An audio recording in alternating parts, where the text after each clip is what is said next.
অষ্টমীতে লুচি আর কাশ্মীরি আলুর দম। কিন্তু কাশ্মীরি আলুর দম তো আমিষ। নিরামিষ কাশ্মীরি আলুর দমই বানাবো, তাও অথেন্টিক কাশ্মীরি ফ্লেভার সমেত। আর হ্যাঁ, রেসিপি দেখে দেখে যারা পালিয়ে যাচ্ছেন তারা ইউটিউব চ্যানেলটাও সাবস্ক্রাইব করুন। 700 গ্রাম বেবি পটেটো নিয়েছি। আরে আমাদের ছোট ছোট নতুন আলু, সেটা বললেই তো হয়।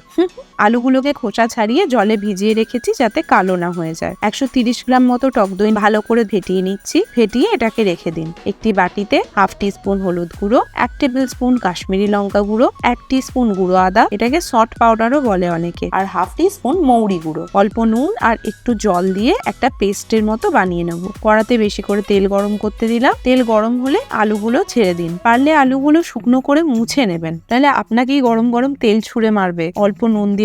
হালকা আছে অনেকক্ষণ ভাজলে আলু অলমোস্ট 80% এখানেই সেদ্ধ হয়ে যাবে। তারপর আলু তুলে রাখছি অন্য পাত্রে। এই সময় তেল বেশি থাকলে তেলটা একটু কমিয়ে নিন। ওই তেলেই একটা বড় এলাচ, হাফ টিস্পুন সাজিরে, 2টো শুকনো লঙ্কা, নাক চালিয়ে দিলে তো। ফোড়নের গন্ধ উঠলে বানানো মশলার পেস্টটা দিয়ে দেবো। আঁচ কমিয়ে মশলাটা কষাবেন, না হলে পুড়ে যেতে পারে। মশলার বাটি ধুয়ে একটু জল দিলাম। 1 চিমটে হিং দিয়ে 1 মিনিট নাড়াচাড়া করে নিচ্ছি। এবার আঁচ কমিয়ে বা নিভিয়ে দিয়ে দইটা অ্যাড করুন।